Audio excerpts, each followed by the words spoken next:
Cette semaine à JE, un fraudeur québécois qui rêvait d'être influenceur fait des ravages dans l'Ouest canadien. Après avoir parlé à quelqu'un chez mon fournisseur, j'ai réussi à réactiver mon téléphone et à tout récupérer, mais le mal était déjà fait. Mon courriel avait été piraté, ils ont eu accès à tout. C'était vraiment stressant. Ce qui est important de comprendre, c'est que c'est Monsieur Jean-Pierre qui possédait maintenant le numéro de téléphone, donc il pouvait modifier le mot de passe de compte de messagerie et prendre littéralement possession de tous les comptes qu'une personne pouvait avoir sur Internet. Il y a des tutoriels qui existent pour expliquer aux criminels comment faire le SIM swap, comment commettre ce type de crime-là. Donc la recette est publique, quoi. La recette est publique, oui, exactement. Ici Félix Séguin du bureau d'enquête. Bienvenue à JE. Qu'est-ce qu'ont en commun Calgary, Edmonton et Terrebonne au nord de Montréal? En apparence, pas grand-chose, mais on a trouvé que ces villes étaient toutes liées d'une certaine façon à cause d'un homme d'ici qui a fait des centaines de victimes dans l'Ouest canadien. Un fraudeur qui a réussi à leur soutirer des milliers de dollars, mais aussi, il s'est introduit dans ce qu'elles avaient de plus précieux, leur intimité.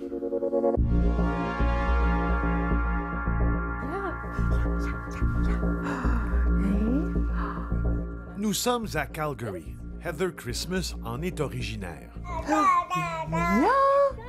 Your little birdie. Un après-midi de 2020, elle attrape son téléphone et machinalement, comme nous le faisons tous, vérifie si elle a reçu des messages. L'Albertaine se rend compte rapidement que son portable ne répond plus. Elle n'a plus accès à ses messages textes, ses courriels, son application bancaire, rien. I remember the day. Je me souviens de cette journée-là, j'étais au travail. J'ai essayé d'envoyer un message texte et tout d'un coup, j'étais avec TELUS. Mon téléphone indiquait que je n'étais plus avec aucun fournisseur. J'ai essayé d'envoyer un autre message, mais il ne se passait rien. J'ai ouvert mes courriels et ça me disait que j'étais bloquée.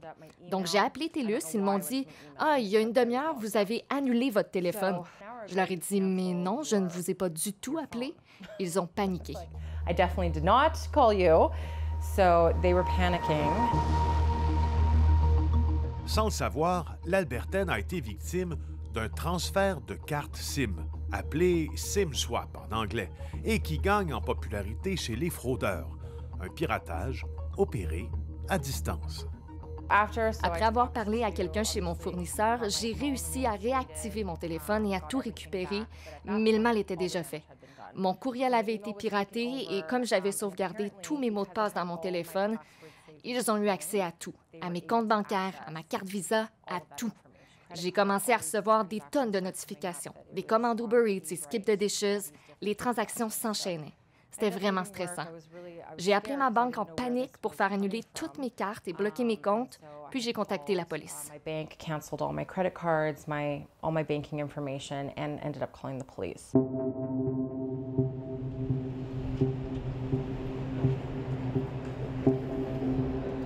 Through investigative techniques. Grâce à différentes techniques d'enquête, notre unité de cybercriminalité a réussi à déterminer que la personne responsable était au Québec. Home base was in Quebec. L'enquête cible un suspect qui se trouve à l'autre bout du pays, un jeune homme de Terrebonne qui n'hésite pas à se mettre en scène avec l'argent volé à ses victimes. Et des victimes, il y en a beaucoup. 154 au total. Le fraudeur avait 154 identités différentes. Working in conjunction with the SQ. En collaborant avec la Sûreté du Québec, nous avons pu obtenir un mandat de perquisition pour la résidence du suspect. La SQ a ensuite exécuté le mandat, a recueilli des informations sur place et a arrêté le suspect. And take the suspect into custody. La police perquisitionne le domicile de Terrebonne où demeure le suspect, Westerlin Jean-Pierre. C'était complètement fou. En septembre l'année dernière, j'ai reçu un courriel de la police d'Edmonton. Ils m'ont contacté en me disant « On sait ce que tu as vécu il y a des années et on voulait simplement dire que la personne responsable a été arrêtée. » Ça a pris un moment avant que je comprenne parce que c'était arrivé il y a presque 4 ans. Quand j'ai finalement compris, j'étais vraiment surprise d'apprendre que d'autres personnes avaient vécu la même chose que moi. Vous pensez que vous étiez seul? I thought I was 100% alone. Oui, je croyais à 100 que j'étais la seule. Je crois que ça a bouclé la boucle. J'étais tellement heureuse et soulagée. I feel so happy and so relieved. Westerlin Jean-Pierre est soupçonné d'être le pivot central d'un groupe criminel composé d'une vingtaine de personnes qui ont sévi de 2020 à 2022. C'est à ce moment que l'affaire tombe sur le bureau du procureur des poursuites criminelles et pénales de Laval, Gabriel Sénécal. Il usurpait l'identité des personnes dans le seul but de faire transférer le numéro de téléphone de la personne, de faire migrer vers un autre fournisseur de téléphonie. Par la suite, l'accusé, M. Jean-Pierre, qu'est-ce qu'il faisait? C'est qu'il pouvait rentrer dans les messageries, par exemple, Gmail, comme par exemple, et par la suite, changer le mot de passe. Le mot de passe, bien souvent, était protégé par un facteur à double identification. Je ne me souviens plus du mot de passe, fait demande réinitialisée. Ils envoient un courriel ou un texto avec une double identification au numéro de téléphone. Le numéro de téléphone, qu'est-ce qui est important de comprendre, c'est que c'est Monsieur Jean-Pierre qui possédait maintenant le numéro de téléphone. Donc, il pouvait modifier le mot de passe de compte de messagerie et prendre littéralement possession de tous les comptes qu'une personne pouvait avoir sur Internet. La fameuse fraude appelée SIM-swap ne cause pas que des pertes financières. Elle s'immisce aussi dans la vie privée de ses victimes qui se trouvent souvent dans leur téléphone. It was terrible. Ça a été terrible. Je venais tout juste de vivre une expérience traumatisante. Mon amoureux a mis fin à ses jours et mon dernier contact avec lui a été par courriel. Il m'avait envoyé une lettre. That was my only, connection to him. Comme mon email a été piraté, j'ai perdu cette lettre. J'avais l'impression que tout dans ma vie s'effondrait. After that, my whole life was just crumbling. Everything was falling apart. Les autorités allaient bientôt découvrir que Westerlin Jean-Pierre n'était pas le jeune homme de bonne famille qu'il prétendait être, mais plutôt un criminel motivé par l'appât du gain et du luxe. En fait, qu'est-ce qu'on peut remarquer du contenu du téléphone cellulaire, du contenu qui a été mis en preuve, c'est que monsieur s'est exposé à de nombreuses reprises avec des liasses d'argent, avec des vêtements griffés, des vêtements luxueux dans le cadre de fêtes. Également qu'il possédait des bijoux, qu'il possédait des bijoux en or et en diamant. Donc, il avait fait expertiser la qualité et c'était de l'excellente qualité. Donc, l'utilisation des profits des fraudes servait à soutenir un vie de luxe. Ça, c'est une partie de la preuve qui a été soumise devant un juge au Québec. On a demandé de la voir et là, je vous la montre. Great. Regardez ce qu'il a entre ses mains. OK, wow. Il y a trop de haters, là. Faut que je cache le Rex. Regardez sur les images, là, il dit qu'il doit cacher absolument l'argent qu'il a entre les mains. Là. That's crazy. And look at, he's got designer. C'est complètement fou. Il a des sacs et des vêtements de marque. Je sais pas si c'est sa voiture, mais c'est fou de voir qu'il a tout cet argent, surtout quand tu sais ce qu'il a fait pour y arriver. Il a carrément dû détruire la vie de plein de gens. Get this. He had to basically destroy people's lives. Au retour, une victime plus futée que son fraudeur. J'ai vu l'adresse courriel que lui a utilisée pour pirater mon compte. Je lui ai envoyé un message pour lui dire que j'allais le faire arrêter et que j'étais en colère contre lui. Il m'a répondu de manière très sarcastique. « Oh non, j'ai tellement peur. » Et après, il s'est fait arrêter. And then he did get arrested, so.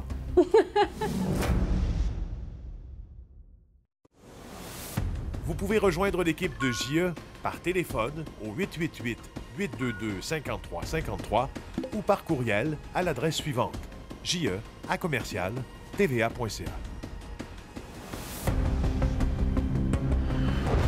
Allons plus loin maintenant dans cette enquête qui nous a menés dans l'Ouest canadien.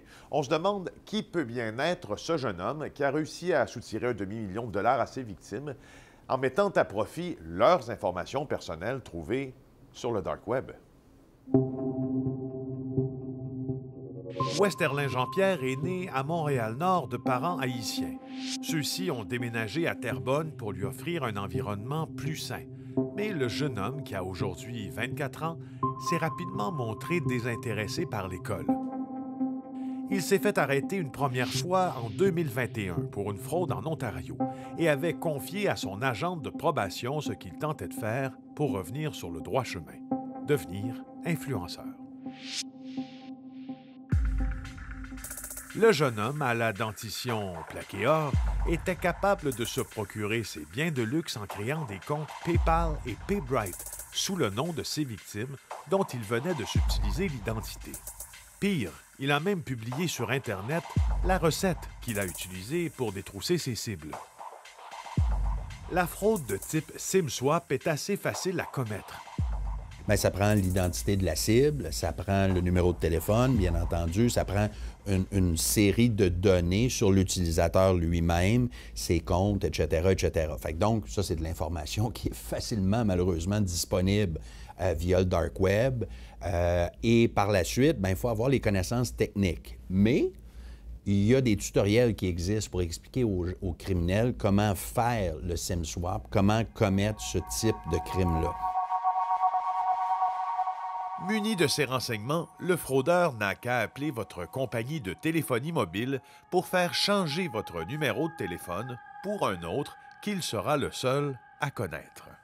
C'est pour permettre d'outrepasser la double authentification d'un utilisateur, pouvoir avoir un appareil qui est lié. Il y a deux méthodes qui vont être utilisées, ça va être le Ghost Phone ou le SIM-swap.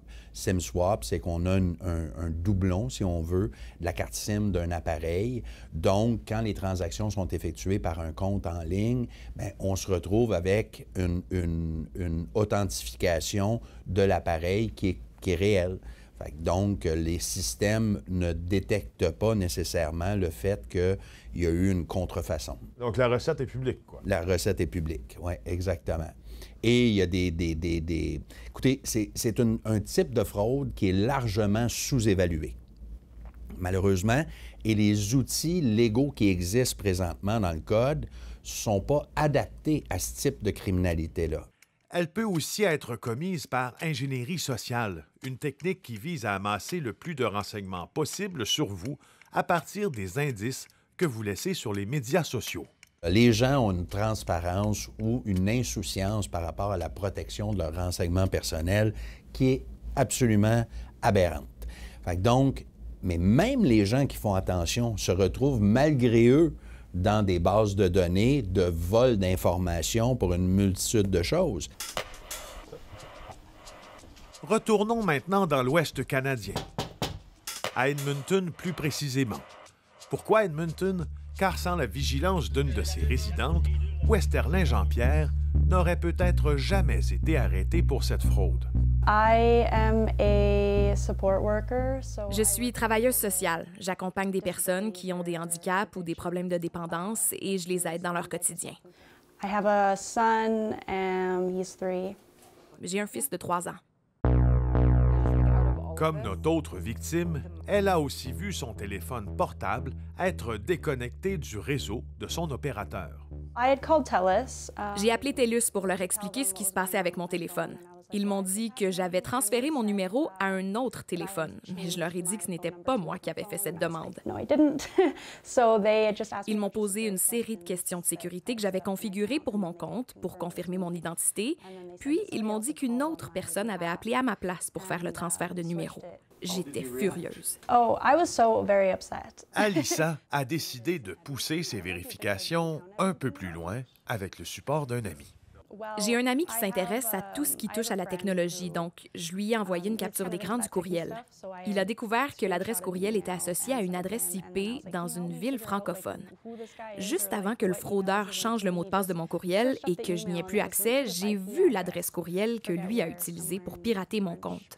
Je lui ai envoyé un message pour lui dire que j'allais le faire arrêter et que j'étais en colère contre lui. Il m'a répondu de manière très sarcastique. « Oh non, j'ai tellement peur. » Et après, il s'est fait arrêter.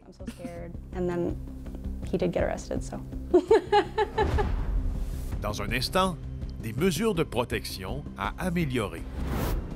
On n'a pas l'autre option dans la majorité des banques. On n'a pas l'option d'utiliser une application d'authentification avec un fameux code qui change aux 60 secondes. Ça serait déjà un niveau beaucoup plus élevé que tout simplement un texto ou un courriel.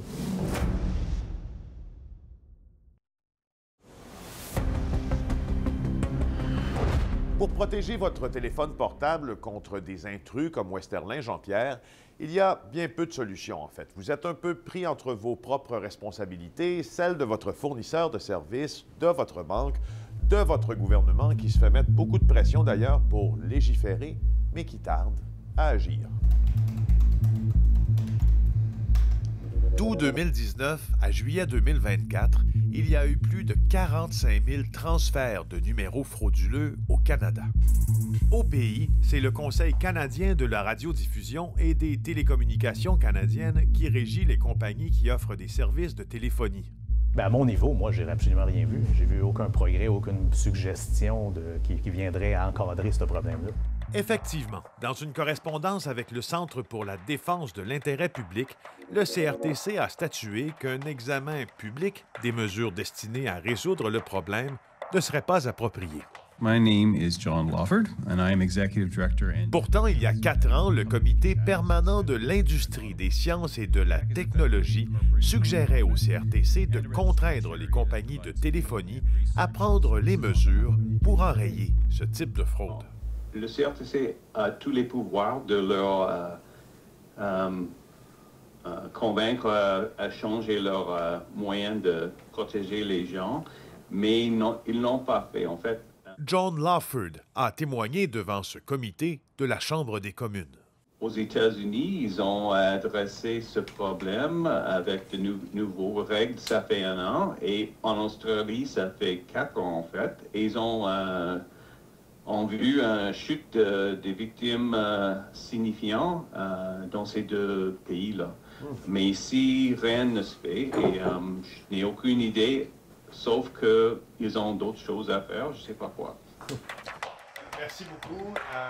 Questionné sur les mesures mises en place pour protéger les consommateurs, le CRTC répond que les membres de l'Association canadienne des télécommunications ont mis en place un processus de transfert amélioré.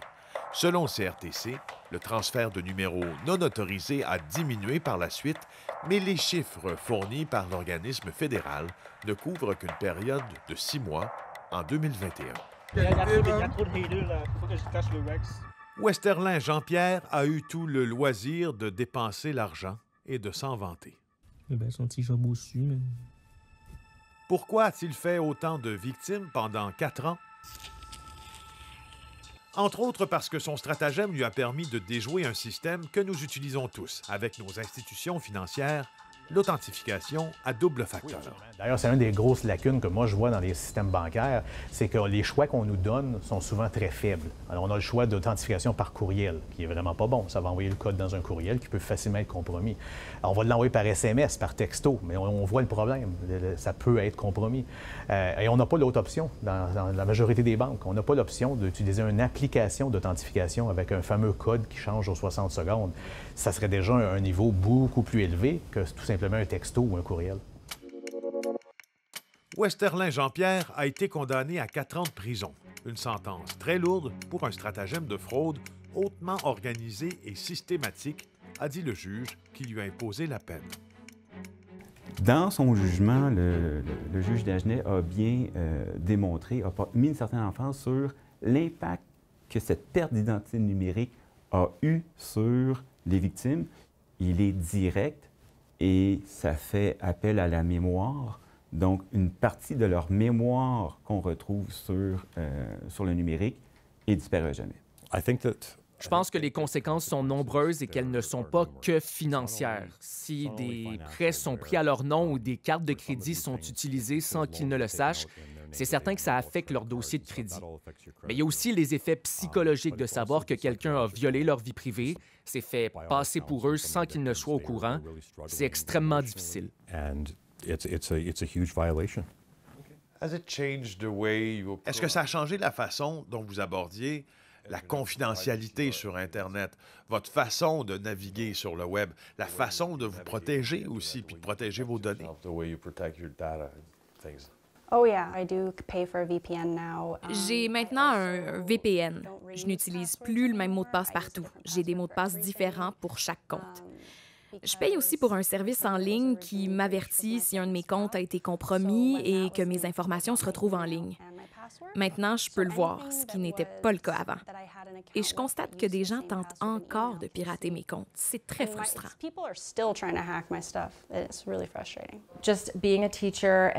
En tant que professeur avec des élèves de 17 ans, je prends vraiment le temps de leur parler de ce que j'ai vécu et de l'importance de changer régulièrement leur mot de passe.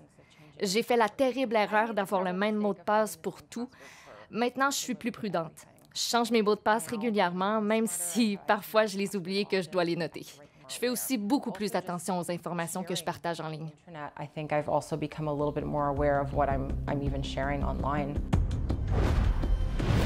Rappelez-vous que même si vous ne pourrez jamais être complètement protégé pour ce genre de fraude, il y a de petits gestes que vous pouvez poser. Changez fréquemment vos mots de passe et aussi tentez de partager le moins d'informations personnelles possible sur les réseaux sociaux.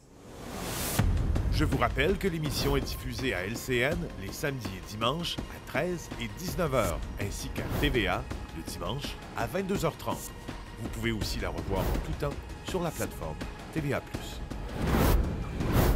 Maintenant, si vous voulez nous en apprendre un peu plus sur les stratagèmes de fraude, on aimerait vous entendre. Vous pouvez même me joindre par message texte à mon numéro personnel. Et si vous craignez de parler, je m'engage à protéger votre identité. Ici Félix Séguin, merci d'avoir regardé JE. Nous serons de retour la semaine prochaine.